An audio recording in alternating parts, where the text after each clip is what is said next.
মনটা খারাপ কেন? মনটা খারাপ রে ভাই, দেশে যে একটা অবস্থা রে ভাই, কি যা ঘুরতে পারিতে না, মানুষের যে অপমান করে, দেশের যে একটা অবস্থা কি কইতাম ভাই, হুদা হুন হারামি আর হুদা জাদু দিয়া মানুষের ভান দিয়া মারি দিতেছে, কালা জাদু দিয়া কি অবস্থা হয়েছে রে ভাই, বুঝলাম না দুনিয়াটা কি হালে। এখন মানুষ কাজা করলে কি ওরে বাড়ি দেয় না, কিন্তু বাড়ি দেন ভাই মামলার জায়গা, মামলা তার জাদুটা বেশি, জাদু দিয়া ভান দিয়া মাইরা ফেলার করে ঘর হারাই চলে রে ভাই, অনে রুগী বাঁচাইব না টিয়া করতে আনবো, তোর যে একটা অবস্থা চলে গেছে রে ভাই।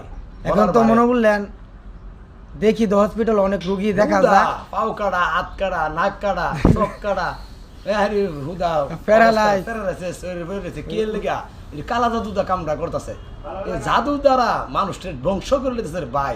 কালা জাদু ম্যাজিক ম্যাজিক ম্যাজিক ম্যাজিক বান, হ্যাঁ হ্যাঁ ম্যাজিক, এগুলা তো দেখতেছি ডাক্তারের কাছে কোনো রোগী না, এটা চিকিৎসা না, এটা হইছে হনার সারা কাম হইতো না, হনকার সারা কাম হইতো না। তো দেখেন কাজ কাম যদি বেশি আপনারা ইয়া করেন, কাজে হজত করেন তো বান্দা মেরে নেব, আপনারা কাজে হজত করেন না ভাই, দয়া করে দেশটা যেমন ভালো আছে ভালো থাকবার চেষ্টা করেন, বুঝছেন? জাদুবিদ্যাটার কারণে দেশটাতে একটা অবস্থা, এই জাদুবিদ্যা বাইরে মানুষের প্রচুর ক্ষয়ক্ষতি করছে। যেন জাদুবিদ্যা কালো ম্যাজিক, হিং মাছের গলার মধ্যে বাইন্দা তাবিজ ছেড়ে দেয়, তাবিজ দিয়ে দেয় সাতাছে। এদিন দেখছি হিং মাছের গলার জন্য পাইছে, আমি নিজে দেখছি রে ভাই, নিজে কাটতে দেখছি ভিতরে মাছের ভিতরে ওই বান্ধা ধরে রাখছে, কি করাম ভাই, যে অবস্থা ধরে লেছি খুব। আচ্ছা, তো আপনারা যে জায়গাতে ভিডিওটা দেখতেছেন, এখন বর্তমানে কালা জাদু ম্যাজিক বান দিয়ে মানুষের ক্ষয়ক্ষতি করতেছে, তো অবশ্যই মানুষের সাথে কার্যাফাত করবেন না,